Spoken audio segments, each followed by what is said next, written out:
नमस्कार, मैं जनमुक्ता शिवम गौतम और बात करेंगे आज दो ऐसे सीरियल्स की या वेब सीरीज की जिनकी वजह से आज भारत में हंगामा है। दरअसल एक ट्रेलर रिलीज होता है सड़क 2 का और उस ट्रेलर को लेकर ऐसी उम्मीद थी जिन लोगों ने फिल्म बनाई थी यानी महेश भट्ट ने,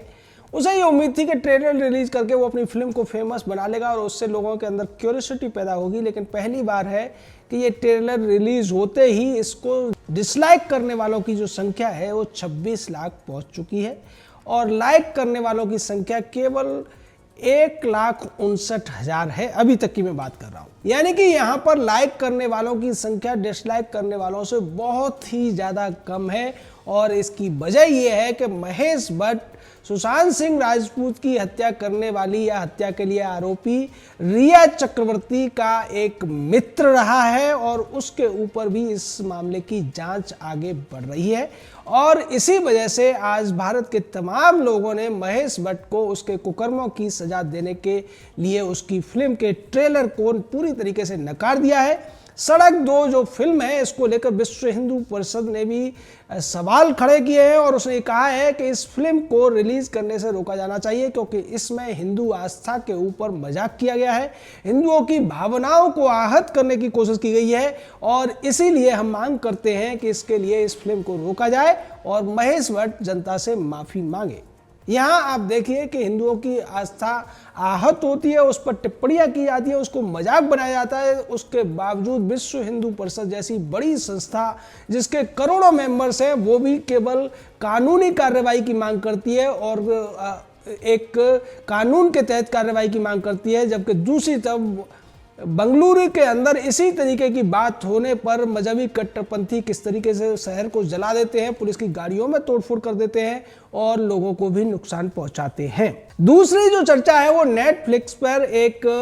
वेब सीरीज शुरू होने वाली है जिसका नाम है गुंजन सक्सेना। दरअसल गुंजन सक्सेना इंडियन एयरफोर्स की एक फ्लाइट लेफ्टिनेंट थी जिन्होंने कारगिल वार में हिस्सा लिया था और उसको लेकर धर्मा प्रोडक्शन जो कि करण जौहर का है, ये भी एक नेपोटिज्म वाला ही व्यक्ति है जिसकी चर्चा सुशांत सिंह राजपूत की मौत के बाद खूब हुई थी। महेश भट्ट की जो फिल्म है सड़क 2 वो भी उसी गिरोह का व्यक्ति है और करण जौहर को तो पहले से ही नेपोटिज्म का सबसे ज़्यादा कुख्यात व्यक्ति माना जाता है और इसी वजह से इसने ये पूरी की पूरी वेब सीरीज बनाई है। इसको लेकर इंडियन एयरफोर्स ने एक लेटर भेजा है धर्मा प्रोडक्शन को और नेटफ्लिक्स को और उसमें मांग की गई है कि इसको रोक दिया जाए क्योंकि ट्रेलर में जो दिखता है वो वास्तव में एयरफोर्स की जो इमेज है उसको खराब करने वाला है। इंडियन एयरफोर्स के बारे में गलत तरीके से यहाँ पर डिपिक्शन हुआ है यानी कि चित्रण हुआ है और उसके द्वारा जिस तरीके से ये दिखाने की कोशिश की गई है कि इंडियन एयरफोर्स के अंदर महिलाओं के साथ भेदभाव होता है, उनको पूरी तरीके से मौका नहीं दिया जाता है, अफसरों का जो रवैया है वो नकारात्मक होता है। इसको लेकर एयरफोर्स ने लंबा चौड़ा पत्र लिखा है और उसमें स्पष्ट किया है कि भारतीय वायुसेना भारत की तीनों सशस्त्र सेनाओं में से पहला सर्विस है जिसने महिलाओं को मौका दिया और मेडिकल के अलावा जो पहली बार मौका दिया गया फ्लाइट लेफ्टिनेंट के तौर पर, पायलट्स के तौर पर, और उन्होंने पूरी तरीके से अब लागू भी कर दिया है कि महिलाएं अब फ्लाइट कमांडर भी बन सकती हैं। तो ऐसी जो संस्था है, ऐसी सशस्त्र सेना है, उसके बारे में अपनी फिल्म को या अपनी वेब सीरीज को ज़्यादा प्रचारित करने के लिए, कहानी में ट्विस्ट पैदा करने के लिए, मसाला पैदा करने के लिए जिस तरीके से दिखाने की कोशिश की गई है वो एकदम गलत है। इसको लेकर धर्मा प्रोडक्शन ने यह कहने की कोशिश की कि वो मीडिया के माध्यम से और डिस्क्लेमर के माध्यम से, जो कि एक किसी भी फिल्म में आता है कि इस कहानी के जो पात्र हैं उनका सच्चाई से कोई लेना देना नहीं है, उसके माध्यम से सुधारने की कोशिश करेंगे। लेकिन इस पर एयरफोर्स ने साफ कर दिया है कि सेंसर बोर्ड इस पूरी फिल्म जो वेब सीरीज है इसको रिलीज करने से रोक दे क्योंकि हम इसके ऊपर कोई एनओसी नहीं देंगे। हमसे वायदा किया गया था कि यहाँ पर एयरफोर्स को युवाओं के बीच में लोकप्रिय बनाने की कोशिश की जाएगी, इसको ग्लोरीफाई किया जाएगा, इसके प्रति लोग युवा ज़्यादा आकर्षित हो ऐसा दिखाया जाएगा। लेकिन ऐसा लगता है कि टीआरपी के चक्कर में धर्मा प्रोडक्शन यहाँ पर भारतीय एयरफोर्स को महिलाओं के प्रति भेदभाव करने वाला और महिलाओं के लिए इसके माहौल को अनुकूल न होने की बात करता हुआ नजर आ रहा है, दिखाने की कोशिश करता हुआ नजर आ रहा है, जिसकी वजह से इंडियन एयरफोर्स ने सेंसर बोर्ड को पत्र लिख दिया है। तो आप दोनों ही मामलों को आप समझ लीजिए किस तरीके से एक तरफ महेश भट्ट है वो हिंदू देवी देवताओं के ऊपर मजाक उड़ाता है और नेपोटिज्म को बढ़ावा देता है, दूसरी तरफ धर्मा प्रोडक्शन है जो भारत की सशस्त्र सेनाओं के ऊपर सवाल उठाकर टीआरपी इकट्ठा करना की कोशिश करता है। यानी कि इन लोगों के लिए सिर्फ और सिर्फ टीआरपी मायने रखती है, पैसा मायने रखता है, देश की अस्मिता, संस्कृति और देश के सम्मान से इनका कोई लेना देना नहीं है, देश के जनमानस से इनका कोई लेना देना नहीं है। यही वजह है कि अब जिस तरीके से सोशल मीडिया पर इन दोनों के खिलाफ जो अभियान चल रहा है, साथ ही साथ अब ये मामला सेंसर बोर्ड तक पहुंच चुका है। दूसरी तरफ विश्व हिंदू परिषद जैसे तमाम संगठन हैं जो इनके ऊपर रोक लगाने की मांग कर रहे हैं। और जैसा कि मैंने बताया कि YouTube के ऊपर जिस तरीके से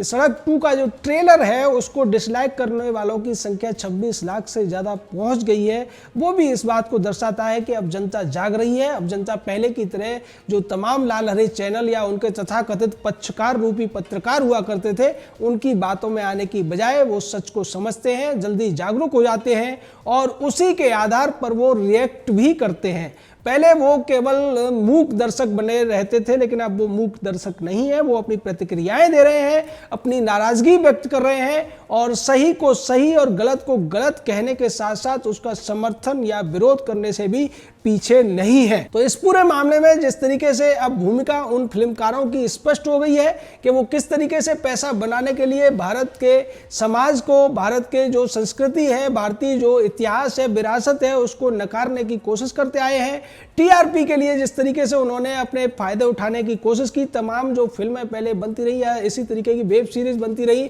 और अभी पिछले दिनों भी देखने को मिला था कि XXX नाम की एकता कपूर की एक वेब सीरीज बनी थी और उसमें किस तरीके से आर्मी का अपमान किया गया था, जिसको लेकर आर्मी ने भी आपत्ति जताई थी और देश के तमाम लोगों ने भी आपत्ति जताई थी। लेकिन इन लोगों के ऊपर कोई फर्क नहीं पड़ता है क्योंकि इनको ऐसा लगता है कि ये पैसे के दम पर कुछ भी खरीद सकते हैं, पैसे के दम पर कुछ भी कर सकते हैं और पैसे के दम पर किसी का भी अपमान कर सकते हैं। लेकिन अब जिस तरीके से जनता की नब्ज, जनता की आवाज और जनता की सोच इन लोगों के सामने पहुंच रही है, उसके बाद निश्चित तौर पर इन लोगों को अब अपने आप में सुधार करना होगा, अन्यथा इनकी दुकानें बंद हो जाएंगी और ऐसी दुकानों का बंद हो जाना भी जरूरी है। क्योंकि 2 उदाहरण हमने जो दिए हैं, एक में भारतीय संस्कृति का आपको संस्कृतिकरण करने की कोशिश की जा रही है, जिस तरीके से बार बार हर फिल्म के अंदर धार्मिक पूजा आयोजन को सिर्फ और सिर्फ शोषण के प्रतीक के रूप में दिखाया जाता है या ठगी या दुराचारिता के रूप में दिखाने की कोशिश की जाती है। उसी तरीके से इंडियन आर्मी हो, इंडियन एयरफोर्स हो या नेवी हो, इसको भी बुरी तरीके से बदनाम करने की कोशिश की जाती है और ये दिखाने की कोशिश की जाती है वहां पर महिलाओं के साथ उत्पीड़न होता है या दूसरे लोगों के साथ उत्पीड़न होता है, भ्रष्टाचार होता है। उनकी अच्छाइयों को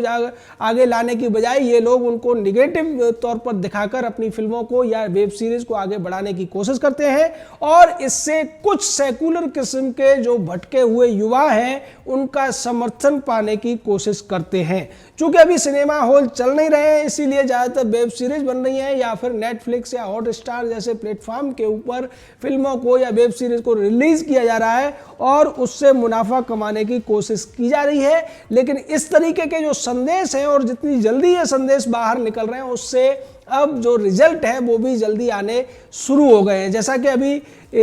महेश भट्ट की सड़क 2 के मामले में है, अब निश्चित तौर पर महेश भट्ट को कुछ न कुछ सुधार करना पड़ेगा और माफ़ी भी मांगनी पड़ेगी क्योंकि जिस तरीके से लोगों का रिएक्शन आ रहा है उसके बाद नहीं लगता कि उसकी फिल्म को कोई देखना पसंद करेगा या फिर कोई प्लेटफॉर्म, हॉटस्टार जैसा प्लेटफॉर्म उसको दिखाने की जरूरत कर पाएगा। दूसरी तरफ गुंजन सक्सेना के वेब सीरीज को लेकर जिस तरीके से अब इंडियन एयरफोर्स ने ऑब्जेक्शन कर दिया है और उन्होंने स्पष्ट किया है कि भारतीय वायुसेना का जो सही तस्वीर है वो दिखाने की बजाय जिस तरीके से आप हमें नेगेटिव दिखाने की कोशिश कर रहे हैं, पहले हमसे परमिशन लेते हैं कि आपको ग्लोरीफाई करके युवाओं के बीच में लोकप्रिय बनाया जाएगा, लेकिन बाद में जब हम आपको एक तरीके से परमिशन दे देते हैं उसके बाद हमारी परमिशन का गलत तरीके से फायदा उठाया जाता है और उसका जो आर्थिक लाभ है वो लेने के लिए आप किस हद तक गिर जाते हैं ये भी बेहद निंदनीय है। और इसको लेकर अगर धर्मा प्रोडक्शन जल्दी ही सुधार नहीं करता है तो इंडियन एयरफोर्स ने कह दिया है